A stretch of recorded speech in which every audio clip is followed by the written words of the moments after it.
Hello friends, welcome to my channel. आज अपन class 9 science NCERT का बल और गति के नियम का द्वितीय नियम, गति के द्वितीय नियम पढ़ रहे थे। द्वितीय नियम अपन ने पढ़ लिया है। अब बल का सूत्र निकालना है, इसमें देखेंगे मैथमेटिकली रूप से। माना कि m द्रव्यमान की कोई वस्तु है, उसका प्रारंभिक वेग u होता है। अपन को पता है प्रारंभिक वेग को u से प्रदर्शित करते हैं और अंतिम वेग को v से।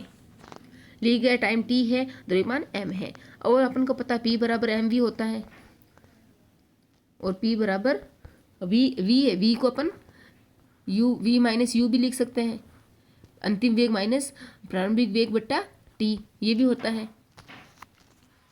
तो अपन ने लिख दिया p बराबर एम यू, p बराबर एम वी। या फिर अपन ये भी लिख सकते हैं p बराबर एम वी होता है, एम वी वन भी लिख सकते हैं, या फिर p बराबर एम वी टू। अब एम वी वन की जगह अपन ने u लिया है और v टू की जगह अपन ने v लिया है। संवेग में परिवर्तन समानुपाती होता है p1 माइनस p2 के। जो भी संवेग में परिवर्तन होगा तो अपन देखते हैं कि जो भी द्रव्यमान इंटू वेग होगा, दो वस्तुओं पर ये कार्य करता है। दो वस्तुओं में जिसका द्रव्यमान इंटू वेग दोनों का करेंगे और उसमें से माइनस निकालेंगे तो वो संवेग में परिवर्तन अपने पास आ जाएगा। संवेग में परिवर्तन की दर ज्ञात करने के लिए दर आते ही अपन को टी का भाग लगाना होता है।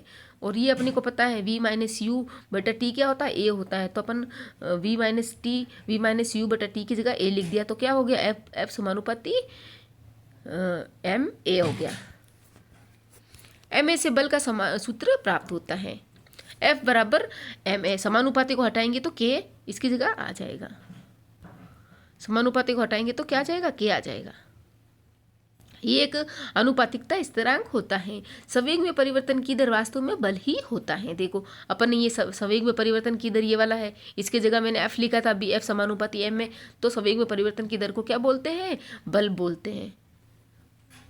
जितना संवेग में परिवर्तन ज़्यादा होगा उतना ही बल ज़्यादा होगा, और संवेग में परिवर्तन कम होगा तो बल भी कम होगा। बल का मात्रक क्या होता है, न्यूटन भी होता है, और न्यूटन को किलोग्राम मीटर पर सेकंड स्क्वायर भी लिखते हैं। संवेग में परिवर्तन की दर में कमी होने से बल की मात्रा में भी कमी होती है। मैंने बता दिया आपको, संवेग समानुपाती होता है बल के। हमारे दैनिक जीवन में संवेग में परिवर्तन की दर या फिर बल को कैसे कम कर सकते हैं। देखो अब संवेग के उदाहरण देखते हैं अपन। मैंने आपको पहले एक दो उदाहरण बता भी दिए, अब देखो अच्छे से और देखते हैं। एक क्रिकेट खिलाड़ी बॉल लपकते समय अपना हाथ खींच लेता मतलब थोड़ा सा पीछे की ओर पैर करके पीछे की ओर ले लेता, ताकि झटका उसको जोर से बल का अनुभव ना हो।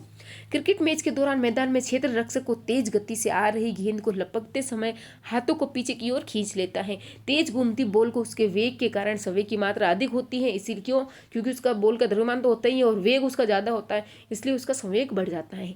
इसीलिए बॉल में काफ़ी बल होता है, संवेग ज़्यादा तो बल ज़्यादा।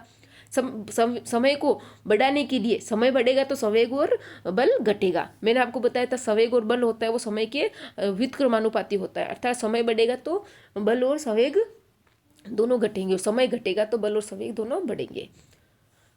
इसीलिए बॉल को काफ़ी बल होता है। समय को बढ़ाने के लिए, समय को बढ़ाएंगे तो बल और संवेग घटेगा। बढ़ाने के लिए क्षेत्र रक्षक हाथ पीछे की ओर खींचता है, ताकि इस प्रकार के क्षेत्र रक्षक गेंद के वेग को शून्य करने में अधिक समय लगाता है, और वेग कम हो जाता है, समय कम होगा और बल भी कम होगा।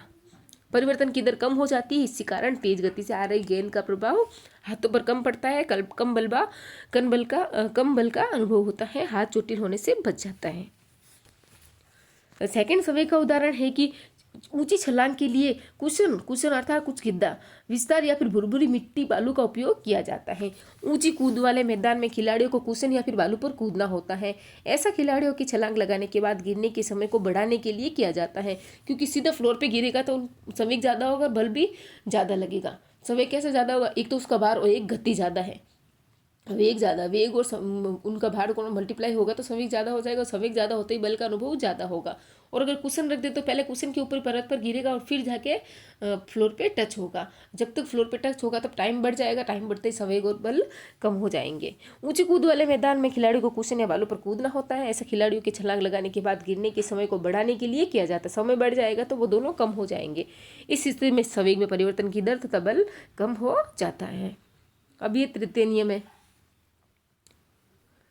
गति का तृतीय नियम। गति के तृतीय नियम के अनुसार जब एक वस्तु दूसरी वस्तु पर बल लगाती है तब दूसरी वस्तु द्वारा भी पहली वस्तु पर तात्क्षणिक बल लगाया जाता है। ये दोनों बल परिमाण में सदैव समान लेकिन दिशा में विपरीत होते हैं, अर्थात उनकी क्वांटिटी बराबर होती है। इधर से 5 न्यूटन लग रहा है तो उधर से भी 5 न्यूटन लगेगा, इधर से 10 न्यूटन लग रहा है उधर से भी 10 न्यूटन लगेगा, उसका परिमाण अर्थात क्वांटिटी बराबर होगी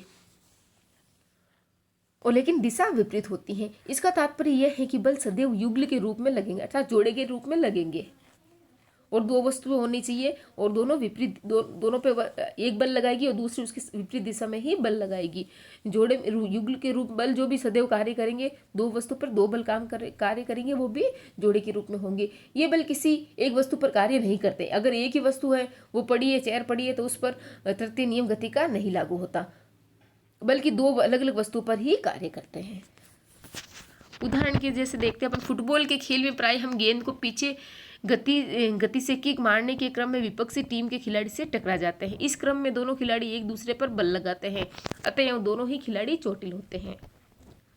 क्रिया बल क्या होता है, प्रतिक्रिया बल क्या होता है। जो ये थर्ड नियम, इसको क्रिया प्रतिक्रिया बल भी, बल का नियम भी कहते हैं, गति के थर्ड नियम को।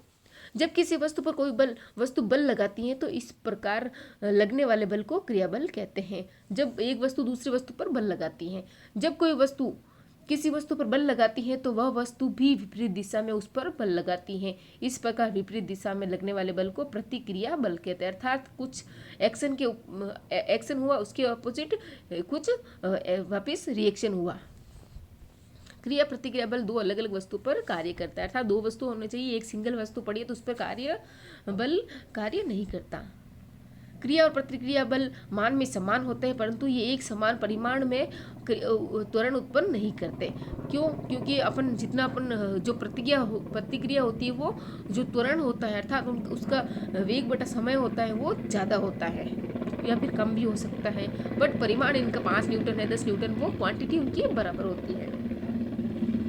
क्रिया और प्रतिक्रिया बल मान में हमेशा समान होते हैं, फिर भी ये बल एक समान परिमाण के त्वरण उत्पन्न नहीं करते। त्वरण मतलब गतिशीलता, अर्थात भार, थोड़ा सा झटका। त्वरण होता है एक्सीलरेशन, झटका।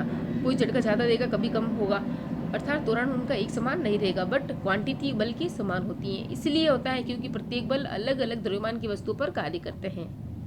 क्योंकि कोई वस्तु भारी होगी, कोई छोटी होगी, ये दो वस्तु ऐसी होगी, किसी का द्रव्यमान ज़्यादा होगा तो ज़्यादा त्वरण उत्पन्न करेगी, किसी का द्रव्यमान कम होगा तो कम त्वरण उत्पन्न करेगी। गति के तृतीय नियम, प्रत्येक क्रिया के समान एवं विपरीत प्रतिक्रियाएं होती हैं। ये दो विभिन्न वस्तु पर कार्य करती हैं। संवेग संरक्षण का नियम क्या है? दो वस्तुओं के